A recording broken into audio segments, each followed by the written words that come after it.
আল্লাহ রেখে দিয়েছেন, আর একজনের জন্য হলো দান। আর আরো অবাক কথা যে আপনি হজ করে জান্নাত পেতে পারেন, জান্নাত কিনতে পারবেন না। আপনি উমরা করে জান্নাত পেতে পারেন, আপনি জান্নাত কিনতে পারবেন না। আপনি রমজান মাসের সিয়াম রোজা থেকে জান্নাত পেতে পারেন, জান্নাত কিনতে পারবেন না। আপনি 5 ওয়াক্ত সালাত আদায় করে জান্নাত পেতে পারেন, জান্নাত কিনতে পারবেন না। জান্নাত কিনার একটাই পথ, সেটা হলো দান। আল্লাহ তাআলা বলছেন যে আমি তোমাদেরকে তোমার অর্থ সম্পদ এবং তোমাদের জানের বিনিময়ে, তোমাদের অর্থ সম্পদ এবং তোমাদের জানের বিনিময়ে আমি জান্নাত বিক্রি করে দিলাম। এই কথা আল্লাহ বলছে। তার মানে মানুষ টাকা দিয়ে জান্নাত কিনে নিতে পারে। তো এইটা এমন কেন? আরেকটা কথা এর মধ্যে নিয়ে আসি, তাহলে আরো ভালো হবে এবং বুঝতে পারবো ঘটনাটা কি।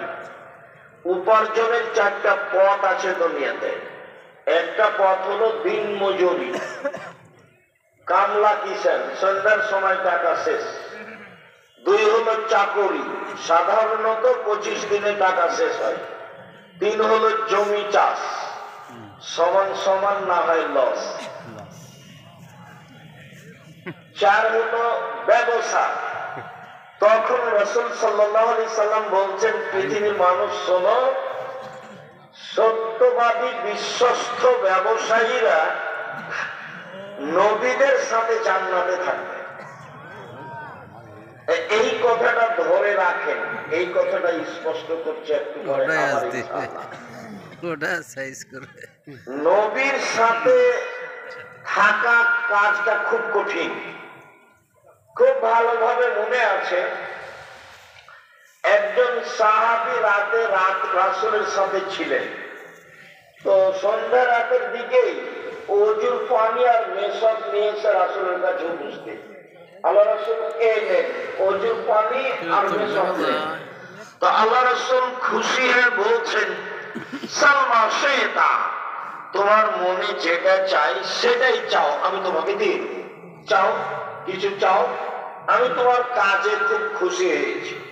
তখন সাহাবী বলছেন, আসআলুকা মুরাফাতাকা ফিল জান্নাত, আমি আপনার সাথে জান্নাতে থাকতে চাই। তখন আল্লাহ রাসূল বলছেন, আওয়াগারা জানে, না না, এটা নয়, এটা নয়, অন্য কিছু চাও। তখন সাহাবী বলছেন যে হুয়া জান্না, ওটাই চাই। তখন আল্লাহ রাসূল বলছেন যে আইনি আলা নাফসিক বিকাসরাতিস সুজুদ, আমি তোমাকে সরাসরি জান্নাতে নিয়ে থাকতে পারবো না, তুমি একটু বেশি সিজদা করে তাহাজ্জুদ পড়ে আমাকে সহযোগিতা করো, যাতে করে আমি তোমাকে নিয়ে থাকতে পারি। তুমি সহযোগিতা করো আমাকে। কে বলছেন এই কথা? পৃথিবীর সবচেয়ে বড় মানুষ, যিনি বিচারের মাঠে যা বলবেন সেটাই হবে। ইনি বলছেন যে তুমি আমাকে সাহায্য করো, আমি যে তোমাকে নিয়ে সাথে জান্নাতে থাকবো, তো তুমি আমাকে সাহায্য করো। কি করে সাহায্য করবা? তাহাজ্জুদ পড়ে। রাতে তাহাজ্জুদ পড়লে আমার সহযোগিতা করা হবে, তখন আমি তোমাকে জান্নাতে নিয়ে সাথে নিয়ে থাকতে পারবো। জান্নাতে রাসূলের সাথে থাকার একটা পথ। আর একটা সহজ পথ বলি, আপনারা যারা এদিক সেদিক আছেন, দয়া করে এখন কাজ বন্ধ করে কিছুক্ষণ আসেন। আমি আপনাদের জন্যই আসি, আজকে এসেছি। আর আপনাদের সাথে কিছু কথা বলবো, আপনাদের কিছু না কিছু উপকার করবই করবো ইনশাআল্লাহ। আমি বুঝতে পারছি আব্দুল যা বক্তব্য শোনার তা তো শুনেছেন। যেহেতু আব্দুল্লাহর বক্তব্য হয়ে গেছে, তো এখন খালি আমরা যেতে বাকি আছি। ঠিক আছে, যেহেতু আব্দুর রহিমের বক্তব্য হয়ে গেছে, কাজে এখন আমরা আছি, যেটাকে বলা হয় বোনাসে আছে, আসলে নেই। তো ভালো, আমি আপনাদেরকে অনুরোধ করি ওদের জন্য দোয়া করবেন, ওদের জন্য খিদমত আল্লাহ কবুল করে, ওদেরকে যেন আল্লাহ মানুষের বদ নজর থেকে রক্ষা করে, ওদের রুজিতে বিদ্যায় যেন আল্লাহ বরকত দান করে, ওদের জন্য আল্লাহ সামাজিক ভাবে নিরাপত্তা দেন।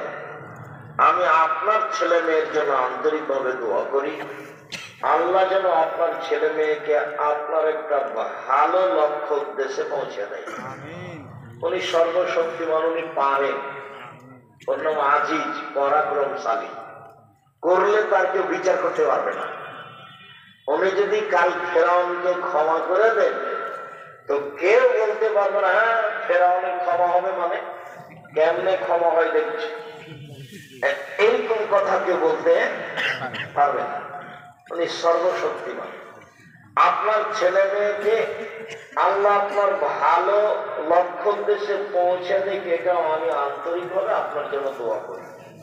বলছিলাম যে সহজ একটা পথ আছে নবীর সাথে থাকা, একটা তো পথ আলোচনা হয়েছে, আর একটা হলো রাসূল সাল্লাল্লাহু আলাইহি ওয়াসাল্লাম বলছেন কে যদি দুইটা মেয়ের লালন পালন করে, দুইটা মেয়েকে যদি লালন পালন করে তো সেই পিতা নবীর সাথে জান্নাতে এভাবে থাকবে।